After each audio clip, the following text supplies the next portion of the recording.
Greetings friends, welcome back to another video. I wanted to share with you guys a few things that we did on our Canada trip. This is the reason why I've been gone from YouTube for about 2 months. And I think it's a good time to get back into making YouTube videos. And with that, I'd like to thank my sponsor for today. My first international Patreon was so kind as to give me quite a few tools to take home with me to South Africa. I have used them already. They're not brand new anymore because I just couldn't help myself and I started playing around with them while we were away on our trip. I love these tools so much. They're just such a great addition to my current tools that I have, and I'm looking forward to making better work because of them. So thank you so much to my anonymous Patreon. I shan't name names, but you know who you are. And from the bottom of my heart, thank you so much for your sponsor. Thank you so much for your love and kindness. I hope that I'll do you justice by using these tools well. On our trip, we went to Granville Island, where there is this really cute stationery shop called Opus. And this is where I was granted the privilege of selecting the tools that I have just shown you guys. I loved the shop. It had everything that you would ever want or need. It was like Signo on steroids. And this is also where I found my color Prisma rays, and I'm super happy that I came across them because they aren't items that you can ship to South Africa just of yet or even find within South Africa. So I'm really grateful that I was able to get my hands on those. We visited the Harry Potter shop at Heathrow. That was so much fun. I did manage to do a little bit of sketching while I was away, not very much. It's like a half done image. But it was a really good trip and I really can't complain about the experience.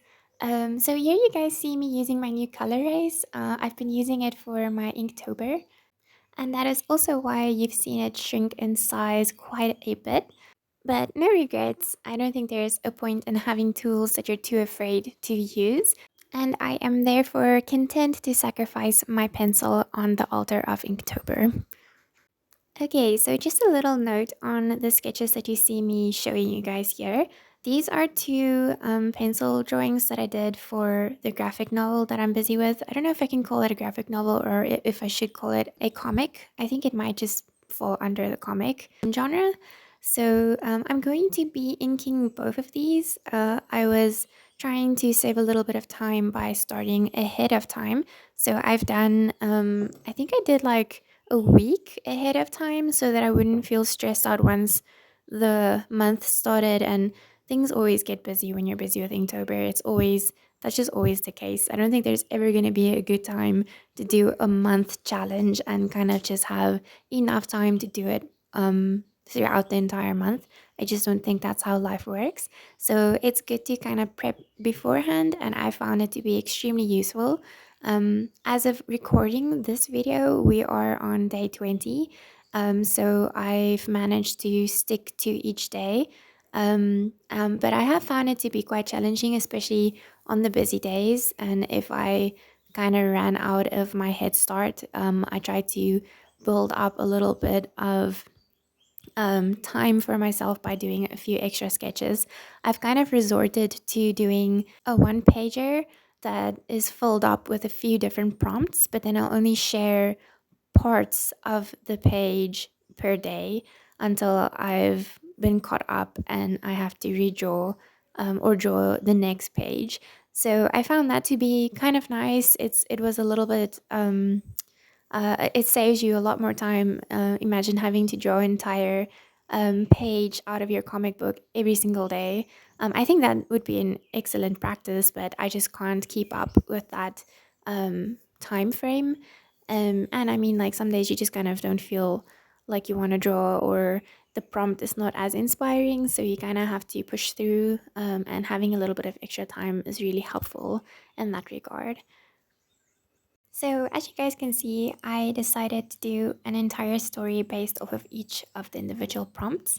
I chose a character called Noah, and she's like this little unfortunate being who gets stuck in a couple of strange situations, mostly because the prompts don't actually line up, so you have to make it work. And I think so far I've done a decent job at making it work. I do think, however, that I was maybe a little bit too ambitious when I started this project. So far, I've managed to keep up with it, and we've got like 11 days left, which is kind of amazing. I didn't think I would get this far. And it was such an exhilarating feeling drawing my first full panel spread. And I'm thinking about turning this, once I'm done with it, into a little zine that I can either sell, give away, or keep for myself. Here we have day 1 to 20. If you'd like to see the story conclude, please go follow me on Instagram. I will put my link in the description. Tune in next week to see the studio vlog where I renovate my room into something nice and cozy. Or if you don't want to tune in next week, you can go watch some of the videos that I have already recorded. I suggest the messy veggies since that one has gotten so many views. Like and subscribe, you guys know the spiel by now. And enjoy watching the last few of these panels flicker across your screen. Okay, check in with you guys again next week. Bye.